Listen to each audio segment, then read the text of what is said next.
Ciao ragazzi, e niente, insomma, come da titolo, questo qui era il piano di Logic Audio, quindi ce l'avete anche su Mainstage e compagnia.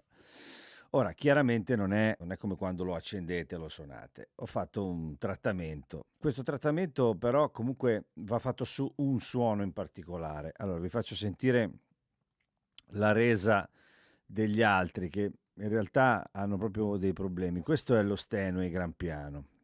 Il classico piano, quello che lui chiama Bosendorfer, è lontanissimo ed è molto classico effettivamente. Ha questo alone naturale che non si riesce a togliere, come se fosse in una stanza gigantesca. Il Gran Piano, quello classico, è veramente, diciamo così, un po' economico. Poi si comincia ad andare, c'è lo Yamaha anche,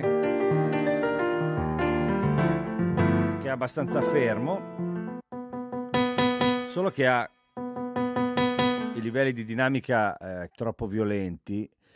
Poi c'è quest'altro Steinway che non è niente male perché non ha i difetti di quello che stavo suonando prima. Se avete sentito in cuffia probabilmente avete riconosciuto un pochino di rumori che non si capisce bene, sembra un rumore di corda, ma fatto sta che comunque poi lavorandoci sopra, considerando il fatto che molto probabilmente non è una cosa che suonerete in solo, ma anche in solo quella cosa a volte fa un effetto un po' come se fosse vero, diciamo.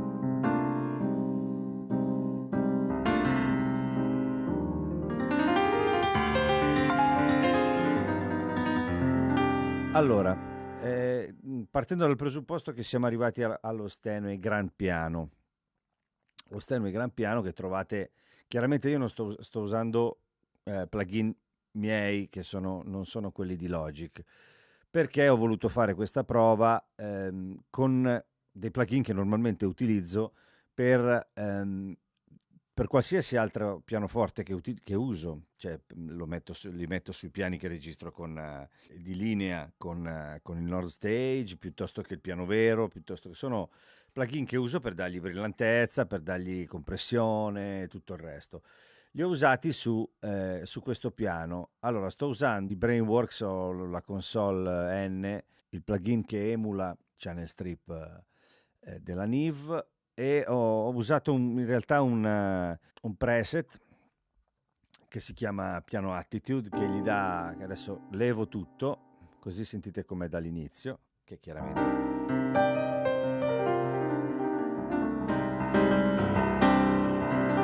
è un po' scarichino, insomma, ma non è male, eh? Si sentono anche meno i difetti perché è più cupo. Però, insomma, comunque, cominciamo con questo.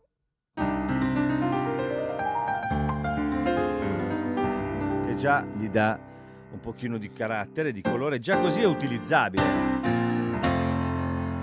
Però, diciamo, per arrivare un po' all'estremo, cioè una cosa quasi da piano solo, come ho fatto prima, ho usato un plugin di Chris Lord LG, che è quello che da un po' di tempo, se siete appassionati, molto spesso l'algoritmo di YouTube vi manda i suoi spot dove dice I'm Chris Lord LG. È lui che ha fatto questi plugin da tanti tanti anni che sono nel pacchetto Waves e si possono acquistare. Questi si trovano anche spesso a prezzi ragionevoli. Quello della Brainworks è un po' più balordo, ma quella cosa lì la potete fare tranquillamente con un channel strip qualunque, nel senso, adesso io ho usato questi perché sono quelli che uso io, ma sono lavori che si fanno tranquillamente con qualsiasi emulatore di channel strip. E questo qui invece di Chris Lord LG lo potete trovare, i CLA li trovate anche a 24 euro ogni tanto sul sito della Waves, e la sua aggiunta, diciamo che colora veramente tanto. Eccolo qua, sentite.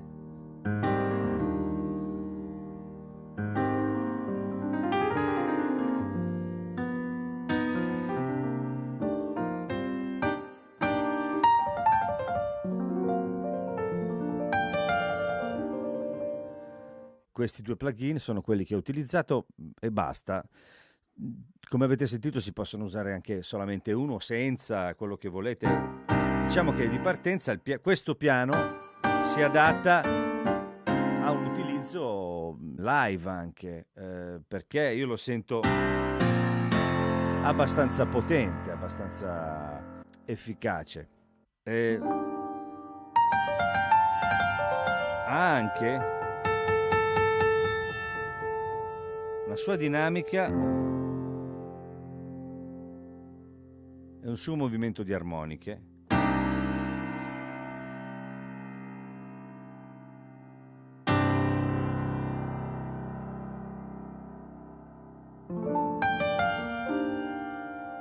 Che non è nemmeno così facile da trovare nei piani, negli stage piano, insomma. Peccato per questi difettucci che però, insomma, possono anche divertire. Ora, vorrei fare un esperimento un po' balordo. Chiudo, muto praticamente il piano che stiamo ascoltando e vi faccio sentire, diciamo, l'equivalente dello Steinway di Nord.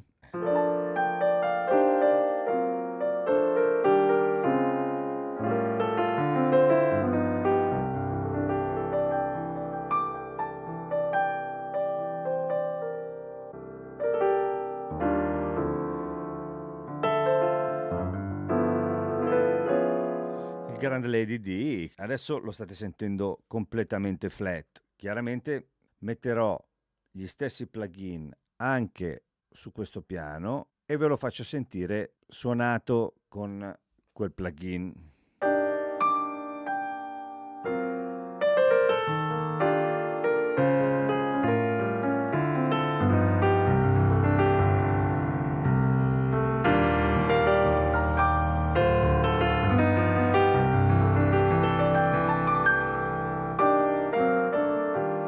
Questo video è un po' per farvi capire che molto spesso diamo per scontato che è una cosa così, tra virgolette, economica, come il piano di Logic, che chiaramente uno dice mi compro Logic, ci sono 8 miliardi di cose dentro, figurati se c'è un piano bello.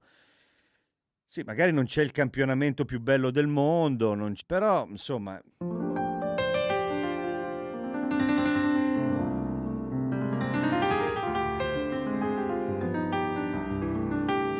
E questo, vabbè, è un discorso pianismo solitario.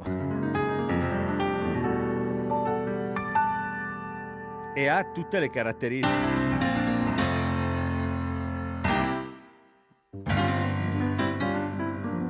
Poi chiaramente anche qui equalizzando possiamo arrivare dove vogliamo. Ecco, se uno usa main stage, per esempio, è una comodità perché tu ti fai il tuo suono di piano insieme agli altri mentre stai facendo le prove, cosa che abbiamo fatto in passato tante volte. Io mi ricordo tempo fa che abbiamo fatto le prove e c'era da fare un piano. Eravamo incasinati perché eravamo due tastieristi. Ma se faccio quella roba lì con questa, il piano lo faccio di là, insomma. Alla fine c'era un main stage libero, vabbè, ma scusa, proviamo a farlo con... E da lì ci siamo resi conto che poi riascoltando le registrazioni era molto molto efficace, bucava il mix veramente in modo importante ed era quello di Logic. E quindi, insomma, vi sto facendo questo video anche memore di quella esperienza. Poi, chiaro, va un po' a gusti. Questa frizzino che non si sa se sono le corde, se è il campionamento, ogni nota c'ha i suoi difettini, ce n'è una che c'è un po' di soffio, quell'altra no. Però insomma, quando si suona tutti insieme, questa cosa non si sente ed è un piano che praticamente se vi comprate anche solo main stage, con 34 euro ce l'avete, insomma, nel senso vale la pena. Poi si possono utilizzare anche i plugin interni di Logic e arrivare lontano anche con quelli. Insomma, rende, ce la fa. Ciao ciao. Ciao ragazzi, un appunto prima di salutarvi: il plugin che ho usato di Chris Lord LG era l'Unplugged, era un preset che si chiama Piano Man. E in realtà li ho messo a posto un pochino, niente di che, ho fatto le mie aggiustate, ma più o meno siamo lì. E basta, niente, volevo salutarvi. Un bacio forte come sempre e state bene. Ciao ciao.